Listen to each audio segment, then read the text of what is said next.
guys, welcome back to my channel, and I am back at it again with the back at it again. I know it's been some time since I came and just chopped it up with you guys, so I just wanted to come in. I have another video coming after this, which is on some housewives stuff. I'm not really big on the housewives, however, this tea about Portia and Simon is too good for me to miss up. So I will definitely talk about that in my next video, so you guys should stay tuned. But in this video, I wanted to talk about the entire state of Nicki Minaj's legacy.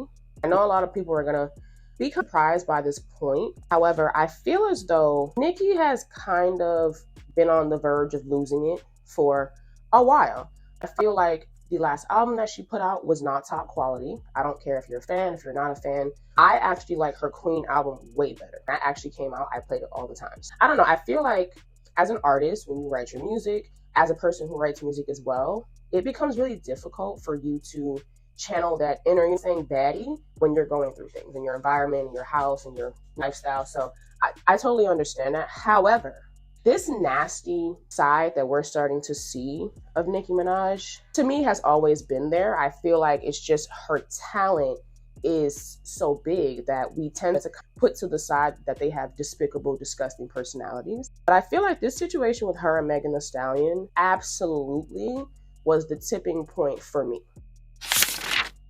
First off, I just want to start off by saying congratulations to Megan being one of the 3 beautiful Black women to become #1 on the chart. She's the first female, I think it's Black female independent artist ever to debut #1 on the charts. I am so proud of her.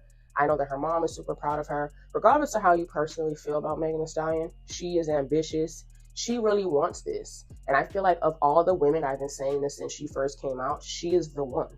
And the general public just needs to get used to seeing her because she's not going anywhere.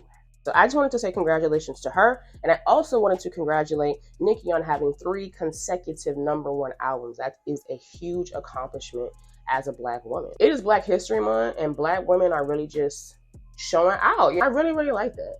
However, I feel like this battle or beef between them has really left a very bitter taste in my mouth, especially with the whole conjure up your dead mom.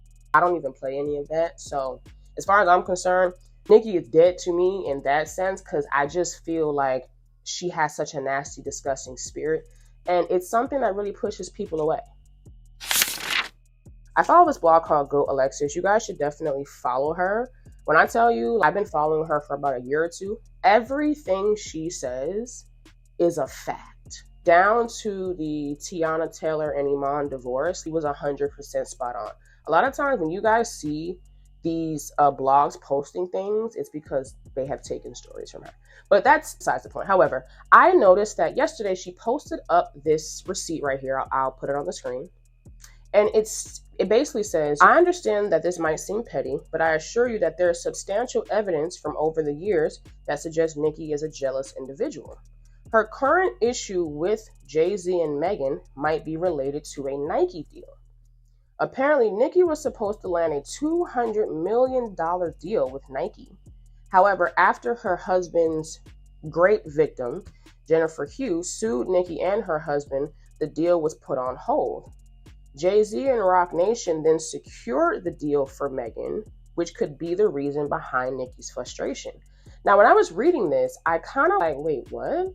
Because none of us have heard about Nicki being dropped or being, put on ice in terms of these deals. But it really got me to thinking, really is her issue with these women. I feel like jealousy is such a blanketed statement, say, oh, okay, she's jealous of them, this and that. But I don't really think it's just about the jealousy.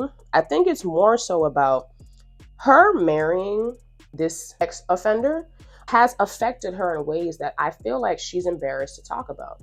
I feel like she has lost a lot of business. I feel like he is just bad for business. And I think that's where the frustration is coming from. I went back into the other rap girls and just trying to see what could it possibly be that she has an issue with. And it made me think about all of the endorsements that Nicki Minaj once upon a time has had. And I feel like I kind of just want to run through them really quickly just so we can kind of refresher on what's going on, and then I'll kind of tie my point in the end. So in 2015, Nicki signed that Tidal, and we all know what ended up happening with Tidal in terms of streaming services and things like that.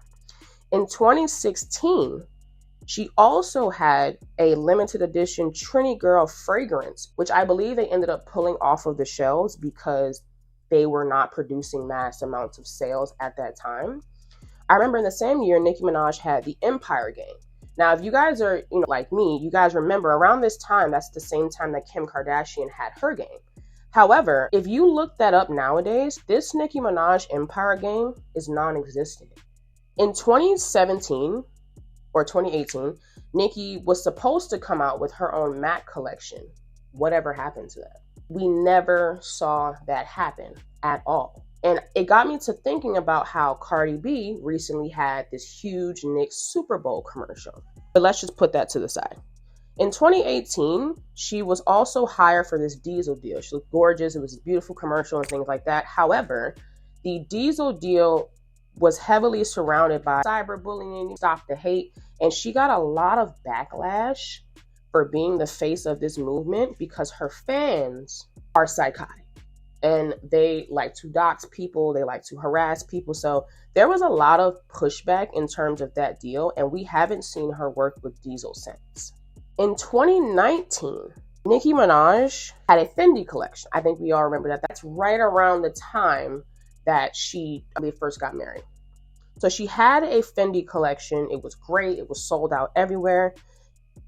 And she also had the mixed fusion. So she was supposed to be coming out with a new flavor of mixed fusions, the mixed Moscato that she had branded back in the day. But that also never came to fruition. And then fast forward to more recently in 2022, Queen Radio, which was on Apple Music, ended up being dropped by that app. She moved over to AMP, and then AMP was completely shut down. Do we see a pattern here? So I believe that a lot of the frustration of Nicki Minaj is, one, her not being good in terms of business. I think the other part of the frustration is her marrying her husband has cost her a lot of deals, and I think that she's sitting back and she's watching these women get the deals that in her mind were meant for her. I'm just going to run through 3 deals that I believe were taken from her due to her association with her ex-offender husband. Now, if you guys remember, like I said previously, Nicki had a $200 million Nike deal, allegedly. We're going to say allegedly because I don't know if this is a fact. But she had a $200 million Nike deal that was on the table. In September 22 of 2021, Jennifer Hugh sued Nicki Minaj and her husband for harassment and things of that nature. Right after that, the next year, Queen Radio was dropped from Apple Music. And then a year after that, Apple Music offered a radio show to Lotto. Are you guys following me? More recently, I believe it was maybe 6 or 7 months ago, Nicki was doing what I believe was promo for Skims. I'll picture right here. So she was doing promo for Skims, in my personal opinion, but then we turn around and Cardi B is the official spokesperson for Skims. Are you guys following me? I also believe that Nicki had a documentary with HBO. We have never seen that documentary. And I think that she doesn't want to speak on what exactly is going on. But I believe that HBO also doesn't want to work with her because of her association to her ex-offender husband. Because I do find it suspicious that she had a documentary for HBO that got canceled, but Megan has a Netflix documentary that's supposed to be coming out this year. Are you guys following me? So if you guys really think about it, the 3 women, the 3 top, female rappers that she has an issue with, we have seen stomp all over her business ventures. And it's all because of Megan's Law. And that brings me back to why I really think the issue is. I believe that Megan knows how much Megan's Law has affected Nicki's life. And I think that's why we got that 7-day binge spiral, because I believe that bar that these don't be mad at Megan, these mad at Megan's Law, it cuts deep because she knows how much attaching herself to an ex-offender has affected her bottom line. I went through the history of Nicki Minaj's business ventures, and I'm just going to give you a synopsis of what I believe. I believe that Nicki is not good at business. I believe she is difficult to work with. And I think when she married the ex-offender husband of hers, I think it just put the nail in her coffin. Because you have to understand, none of these socially aware, could ever attach themselves to her completely. They would never, because her husband is an ex-offender and his victim is very adamant that he did this to her. And the more Nicki tries to defend her husband, the more she looks like a woman who is okay with a man raping another woman and then trying to shame that woman's story. So I don't know. You guys can tell me your opinions down below. I could be wrong, but I really feel like a lot of the jealousy has to do with her business, her ventures, the fact that these big major companies will not associate with her. And I think that instead of coming at them, because of course she's not going to come at Apple, she's not going to come at Skims, she's not going to come at HBO, she's not going to come at Nike, obviously, her next best bet is to come at these women who are just trying to hustle and do their thing to make a living. I think there is a lot of jealousy between Nicki Minaj and Megan Thee Stallion. I don't think it's that she's jealous of Megan herself, but I do think she's jealous of the way that Megan has managed to hustle in this industry in a short amount of time, and she has been sleeping during the race for the past 15 years. And I think that it's the story of the tortoise and the hare, right? And I think now she's starting to feel the effects of her feeling as though she would always be the only one. Because now, not only is she not the only one, these businesses don't have to come to you. These businesses don't have to deal with your disgusting attitude. These businesses don't have to deal with your husband pulling up in front of their house at 2 o'clock in the morning. They will just go give the deal to someone else, i.e. Lotto, i.e. Cardi, i.e. Megan Thee Stallion, i.e. Doja Cat, and the list goes on. And I feel like a lot of the animosity and bitterness that comes from her is really just a consequence of her own personal decisions. If I could say one thing to Nicki Minaj, it would be, you cannot blame these young women for the consequences of your own decisions. I feel like Nicki Minaj has run amok in this industry because she was the only female.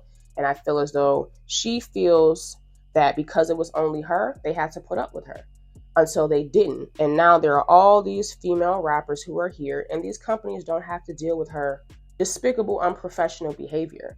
And her marrying a rapist, for me, really just put the nail in the coffin. And that's why that Megan's Law really hit her deep in her stomach, because she knows that Megan's Law is running her life.